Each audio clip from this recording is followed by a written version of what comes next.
Hello, guys, and thank you so much for joining me on this episode of Indiana Sports Connection. So we're going to talk about the Colts and the Hoosiers today. I just got done watching the Hoosiers highlights from the U of Indy game that they played. First time seeing those guys on the court. Pretty exciting just to see them out there moving around, kind of like what we have in store for this season.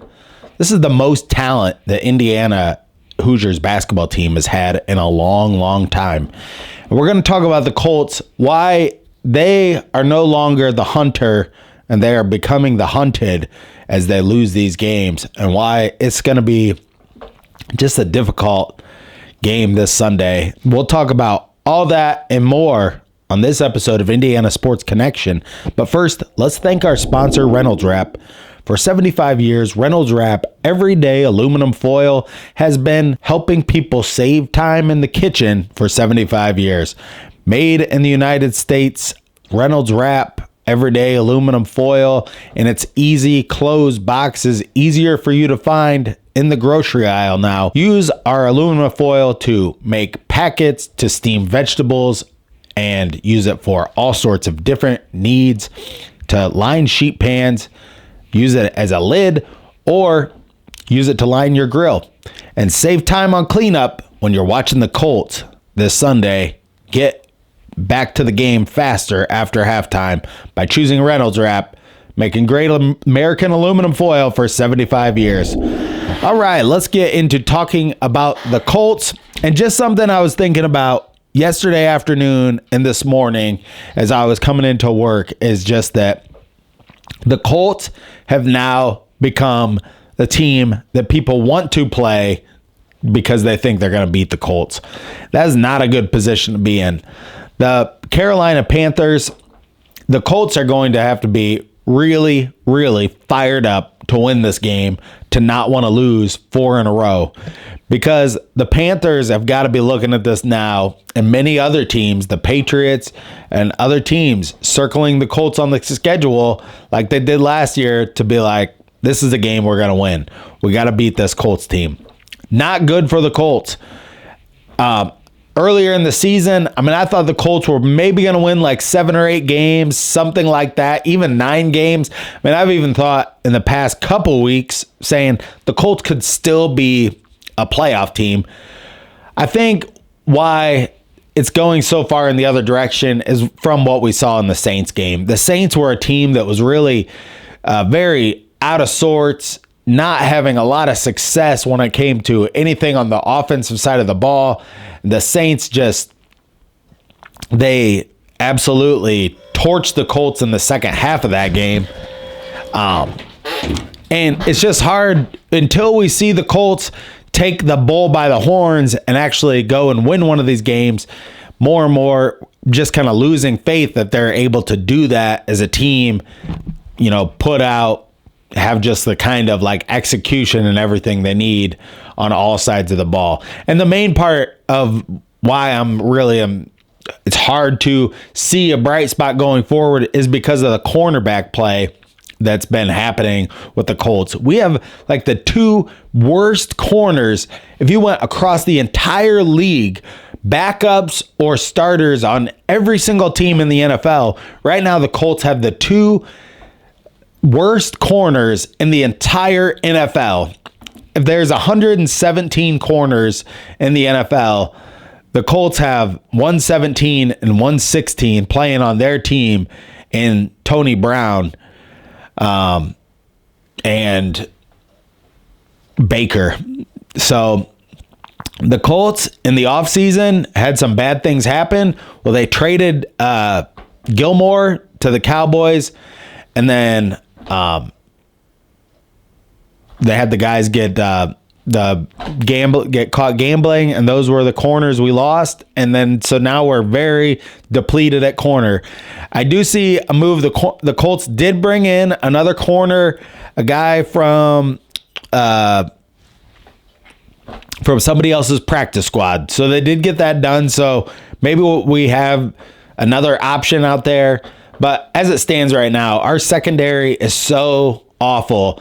Any team with a quarterback like the Panthers have and Bryce Young, any team like that, they are going to want to gain their confidence when they're playing the Colts in these games.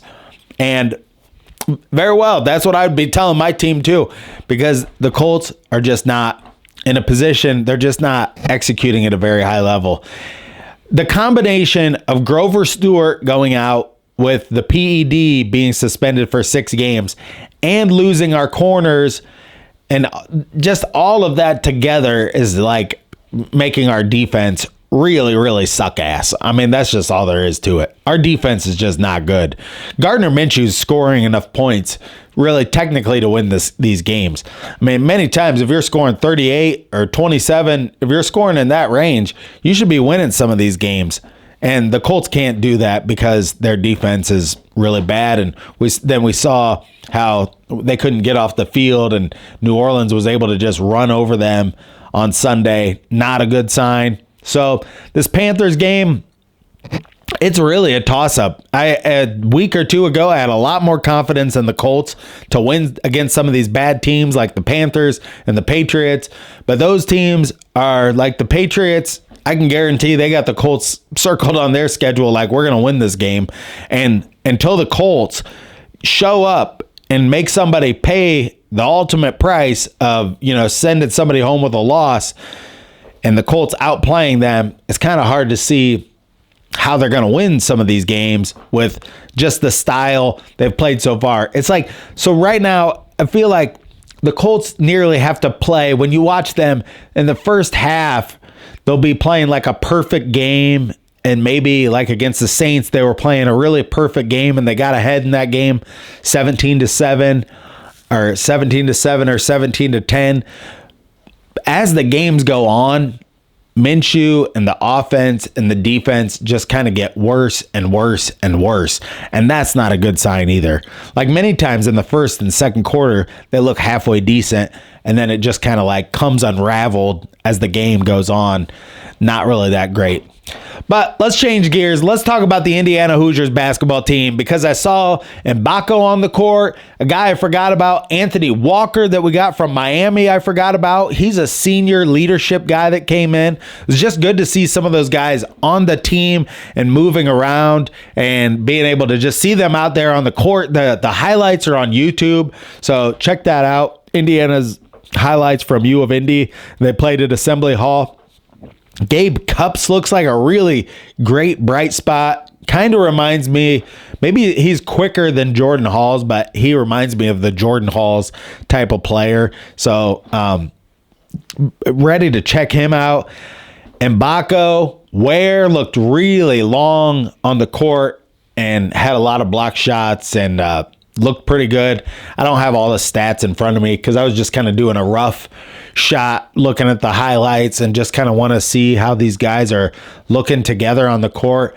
We got Renew back. We got Caleb Banks back, who should be improved. We have, we got a lot of players coming back. TJD, this is a whole totally new look team now with Ware and Mbako heading it up. We got Xavier Johnson back, and Trey Galloway. That's the name that was on the tip of my tongue. Good to see Trey Galloway back out there. Galloway and Renew were wearing headbands. I'm not sure if they're going to become a headband team or not, but we'll see about that in the coming days. But super excited to see IU out there. Games November 7th, I think, is their first exhibition. I don't know. This was just like a scrimmage, but I'm glad they videotaped it and put it on YouTube, because happy to just see some of those guys out there. And Indiana has some tough games early in the season. Play Connecticut, we play Auburn, and we play Kansas early. So Connecticut's ranked 6th. That'll be November 19th. So just a few weeks away, guys. So Indiana getting fired up on the basketball court. Can't wait to see that everywhere year. Really look forward to it. But that's all I have for you today. Colts, they got to do something. If they have these guys in the secondary the rest of the way, it's going to be a long rest of the season. And with Grover Stewart going out and that hurting the run game as well, our run game has been diminished.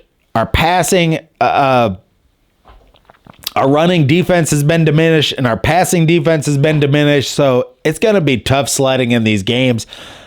The thing I do want to just touch base on real quick, the Colts could definitely get a high pick this year. What would the Colts do if they got in the top 5 pick? We're going to keep talking about that more and more as this goes on. But I think if the Colts had an opportunity to get like a Drake May, they would have to take that opportunity and then get the draft capital they could from Richardson. Tell me what you think about that. It's just my first thought. If that opportunity came up, would they go for Williams or Drake May? I think you absolutely just have to, because I've watched Drake May play a lot and I like how he puts it together, and I like Caleb Williams as well. But we'll see how all that shakes out, but it's all going to be up to how the Colts, these next few games are going to really determine, like, if they can't beat the Panthers and they can't beat the Patriots, they will move ahead of those teams in the draft order, and then it'll just start getting clearer and clearer as these weeks go by. But thank you so much for joining me on Indiana Sports Connection. Until next time, stay classy out there, Colts and Hoosier fans.